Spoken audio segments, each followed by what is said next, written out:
look at Part 1. Part 1. You will hear a telephone conversation about a job vacancy. Now you have some time to look at questions 1 to 5.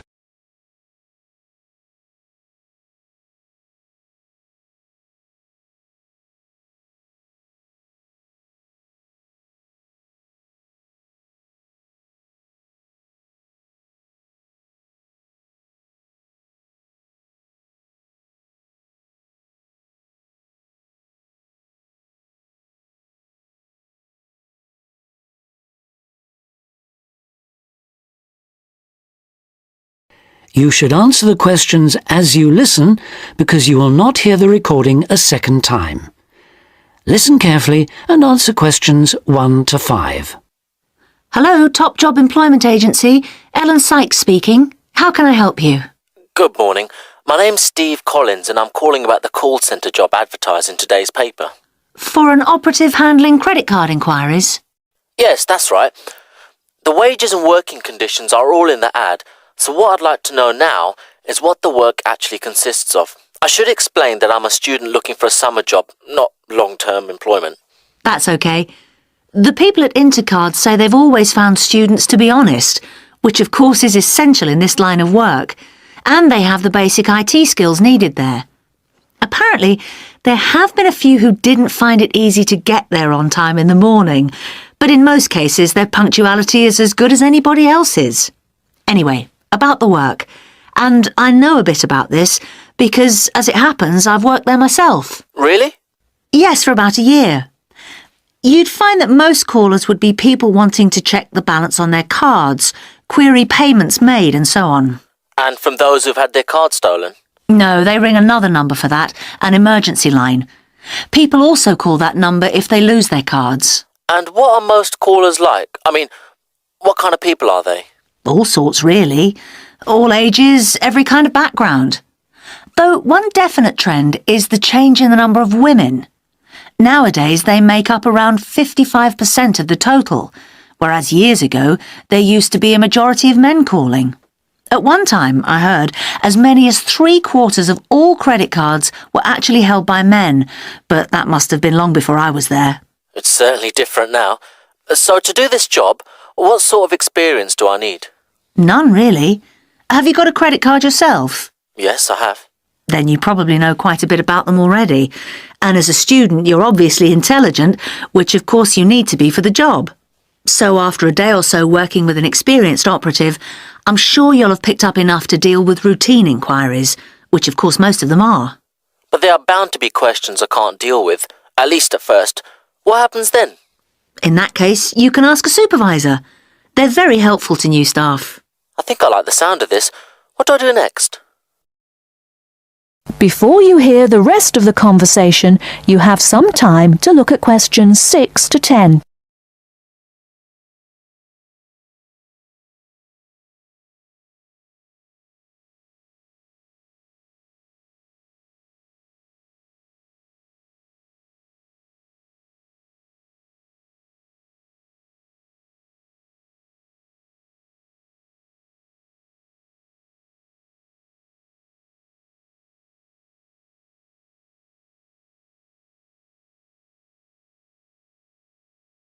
Now listen and answer questions 6 to 10. Can you get over there for 9:45 on Monday morning for an interview? Definitely, yes. Whereabouts are they? In Riverside Business Park. Do you know it? Yes, I've been there once. How do you usually travel? By bus. Right. So you take either the 136 or 137 to the bus station, and when you come out of there, you turn right. Along Orchard Road, that is. The road from the railway station? Yes, that's right. You go past the petrol station next to the car dealers, then carry on down the road. Do I take the first left at the main car park?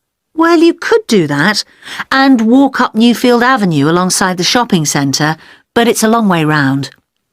I'd suggest continuing along Orchard Road with the water company and then the insurance offices on your right. They used to be local government offices, by the way. Yes, I remember those. And you keep going until you reach the advertising agency. Now, facing that is a small road called Cherry Lane. There's a newspaper office on the corner, and opposite that is a big hotel, so you can't miss it. And how far down that road is it? Well, they aren't actually in Cherry Lane. You walk as far as the next junction and turn right into Almond Drive at the mail centre. Intercard is in the third building on the right, between the airline offices and the shipping company. Fine. I'll be there on Monday. Thanks very much. Bye. Good luck. Bye. That is the end of part 1. You now have half a minute to check your answers.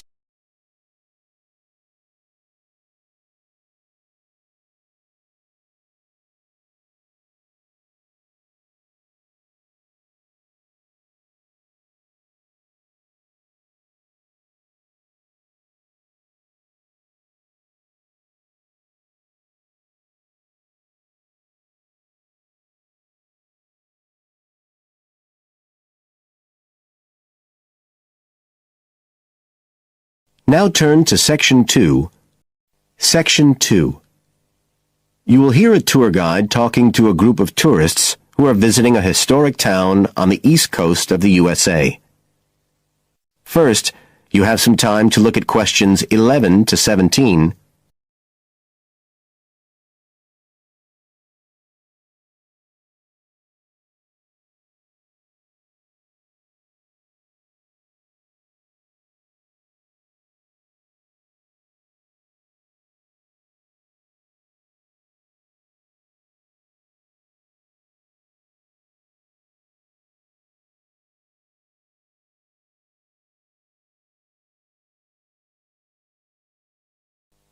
Now listen carefully and answer questions 11 to 17.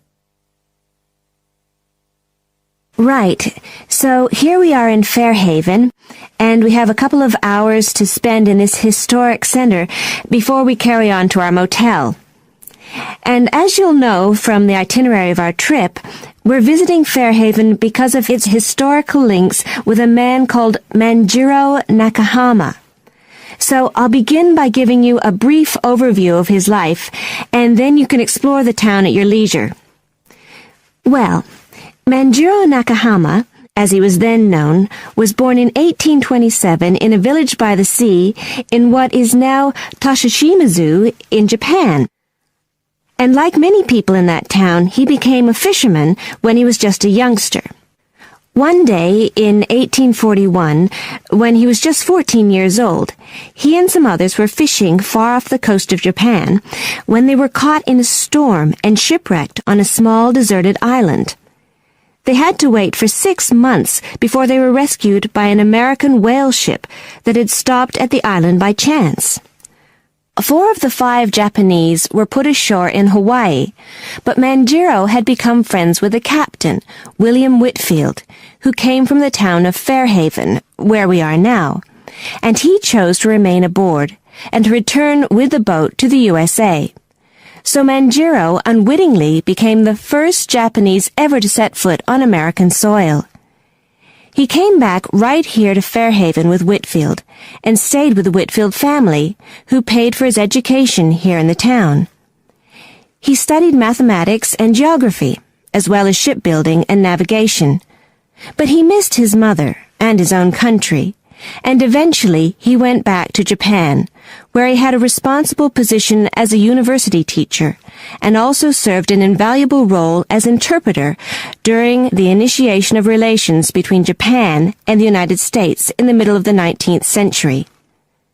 But the most interesting thing is that the links between Toshishimizu and Fairhaven have remained and grown stronger over the years, in spite of the distance between them. And in fact, the two places now have the official status of sister cities. Both places are ports, so in fact the inhabitants have a lot in common. There have been a number of visits by the inhabitants of Toshishimizu, in particular at the time of the festival, which is held every 2 years here in Fairhaven to celebrate the life and achievements of John Manjiro. It takes place in the fall, and there's an ever-growing program including drumming, singing, martial arts, and stalls selling Japanese and American food.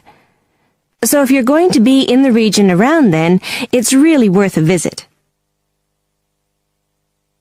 Before you hear the rest of the talk, you have some time to look at questions 18 to 20.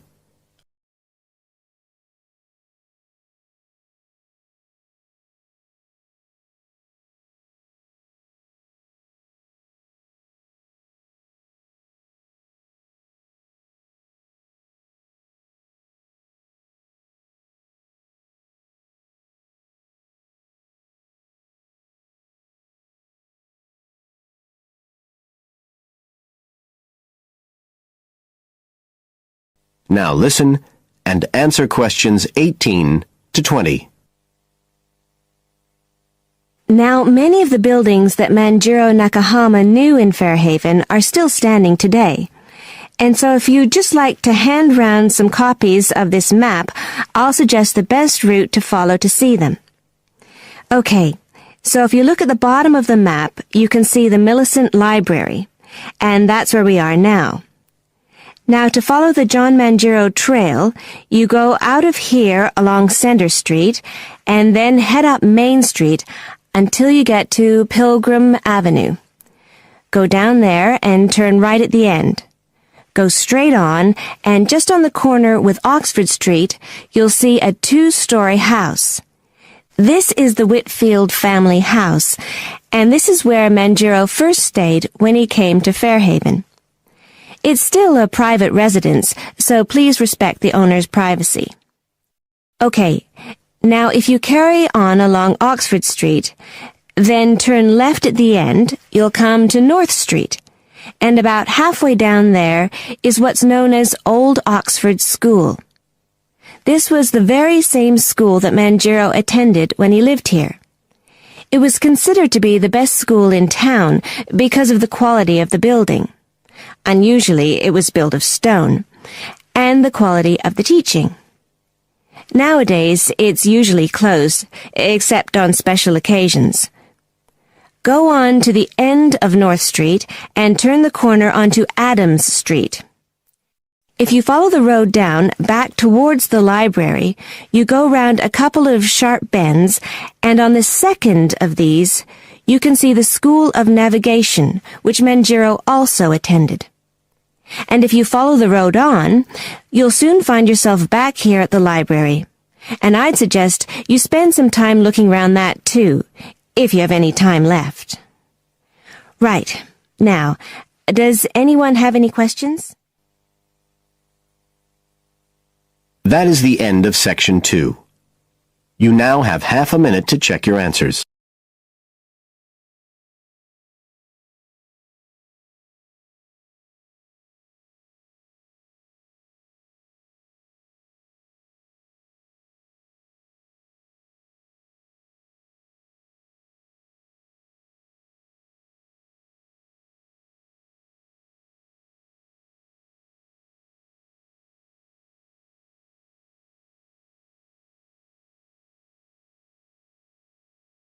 Now turns to Part 3. Part 3. You will hear a discussion among 3 students who are organising an international film festival at their college. First, you have some time to look at questions 21 to 24.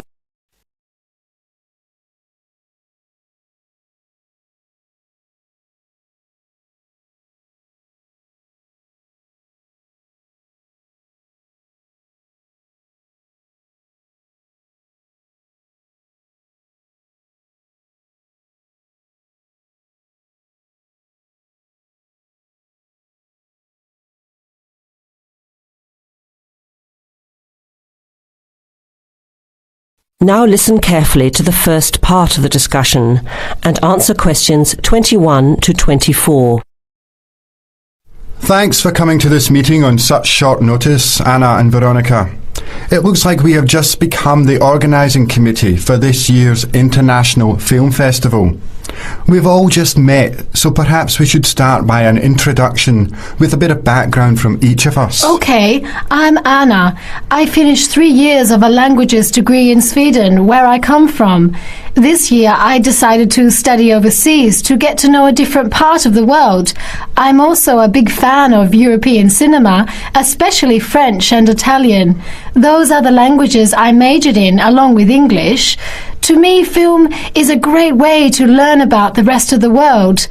I was in the film club at my university, so when I saw the notice asking for volunteers, I thought it would be a good way to meet people and get involved in something I really enjoy. Thanks, Anna. My name is Veronica and I come from Italy. I'm doing graduate studies in English literature. I went to some of the films in the festival last year and enjoyed them. I especially liked the video interviews. That was when I decided to get involved. I used to do film reviews for our student newspaper back home.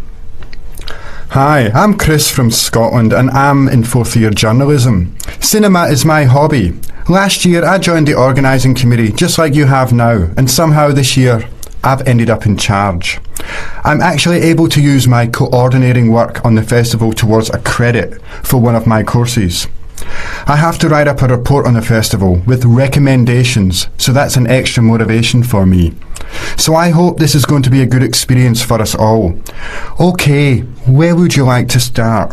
How about a general overview of the festival? I don't really know much about it. Well, the film festival was started by International Student Society 5 years ago and has grown every year. It is held over 4 nights during study break, Wednesday to Saturday. Normally we show 3 films a night. Last year we tried to choose films from different parts of the world that fit together in some way, maybe a similar theme. Or we could feature a type of film like action films or science fiction.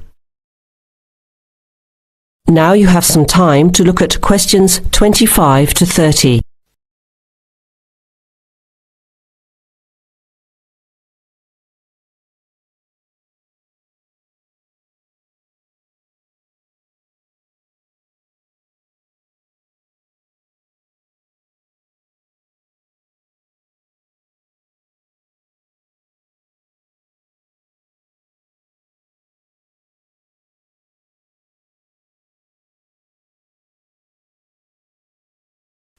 Now listen to the rest of the discussion and answer questions 25 to 30. Who picks the films? It's up to us on the committee to decide. You mean we get to pick all the films ourselves? What a hard decision. There are so many to choose from. Well, that's the fun part. We have this catalogue of independent distributors. The films are listed by language and have a short summary. We just have to go through it to find a good combination of films that will attract an audience. Veronica mentioned something about interviews. How does that fit in? We set up cameras in the foyer of the theatre and did live interviews before, during intermission and after the screening. Anyone from the audience could come up and talk about the film. The Broadcasting and Journalism School set it up and ran the interviews. They were shown on big screens around the lobby and in the theatre. It went over really well. We had a long lineup of students waiting to be interviewed on TV. Everybody wanted their minute of fame. Great idea. Yeah, it worked really well. We should certainly do something similar again. Maybe even develop the idea further, like a website with audience reviews and discussion, so we can get as much participation and involvement as possible. Hey, that's a good idea. Can I ask a question? None of the films are in English, right? Are they dubbed or subtitled? Well, we do occasionally choose a film in English, but only from unusual places where the dialect is so strong they sometimes need subtitles, like the Caribbean or even Scotland. The majority of films in the festival are foreign language, dubbed in English. We've learned from experience that students don't like reading subtitles. Maybe they read too much already. Whatever the reason, the subtitled films get smaller audiences, so we avoid them as much as possible. So how large an audience can we expect, and how much does it cost to get in? It costs $5 per film or a $20 pass for the whole event. All 12 films for the real movie fan. We would have broken even last year, except for a bad storm on the Friday night. We almost had to cancel the whole thing. But overall, we had a good turnout. More than 2,000 people in 4 days. Oh, that's what I was wondering about. The financial part. Where does the funding come from? What kind of budget do we have? The festival is subsidised by the Student Council. We generate money through advertising and through admission charges. We'll go over the budget in details a little later, but we've got lots of work to do in the meantime. I guess we have to start pretty soon. Well, I think by the 1st of March at the latest. We need to select all the films. Then we have to find some advertisers to sponsor the event. That shouldn't be too hard. We'll just start with last year's list. Our deadline for that should be the middle of March. By the end of March, we need to design the programme. Then we can get posters made up and distributed in April. Like you said, we need some clever promotion, something to generate interest and get people talking. We have 4 months to get ready. It should be enough time. OK, where do we start? Let's start by talking about films, since that is the best part, and see what we come up with. What was the best film you saw last year? That is the end of part 3. You now have half a minute to check your answers.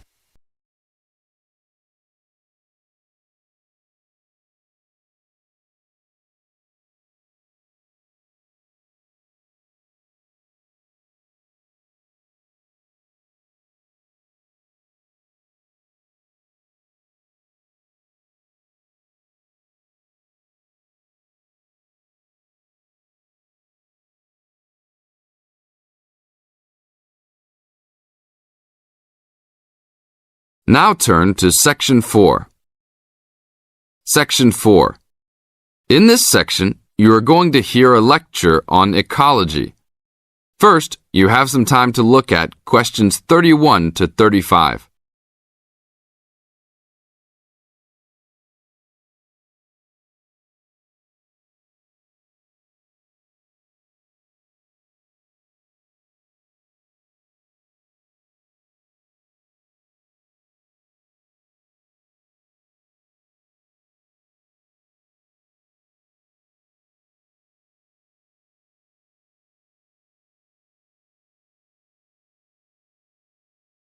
Now listen carefully and answer questions 31 to 35.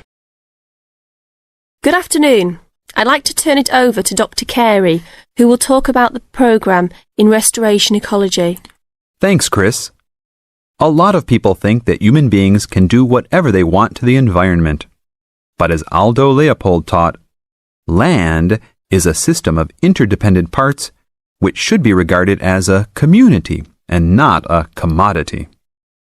Well, that idea has influenced what we teach here in our program, where students come from all over the world to learn about restoring native plant communities back into an ecologically natural state.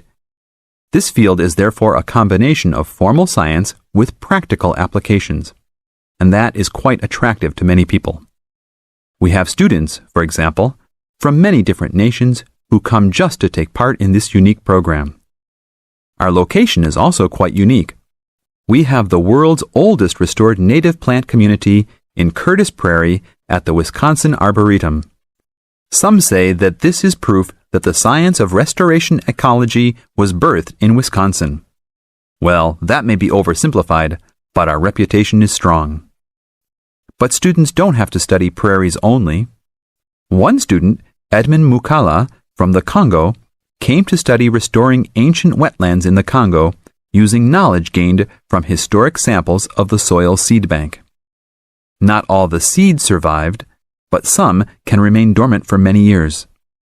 Mr. Mukala wanted to find out what type of community would be most similar to that ancient seed bank. He has recently returned to the Congo and is now cooperating with the government to implement his findings. Now look at questions 36 to 40.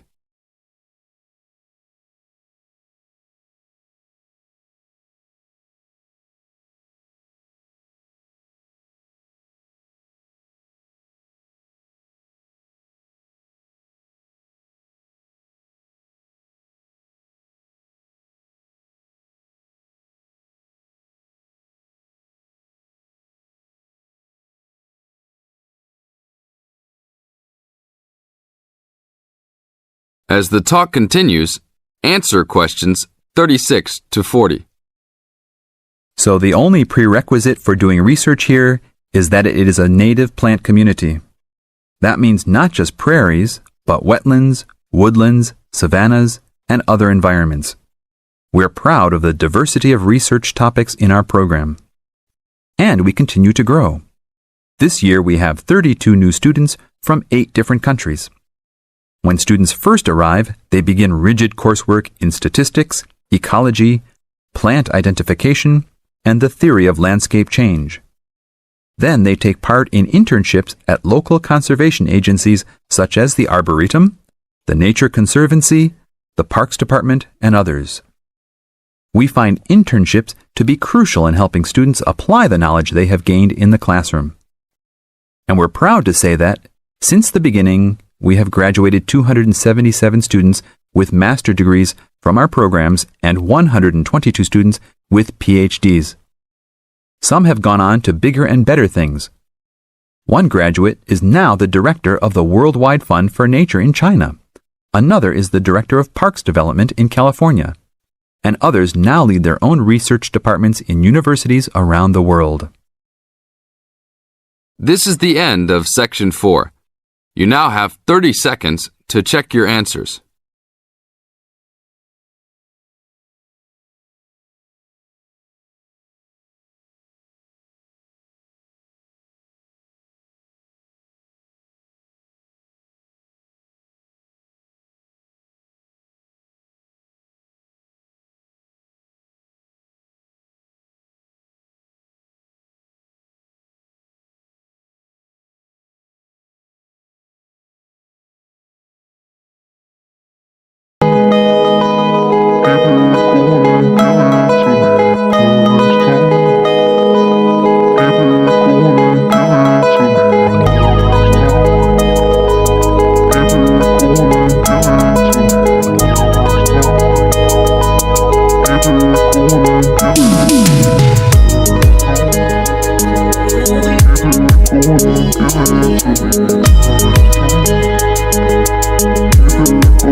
Give it to me.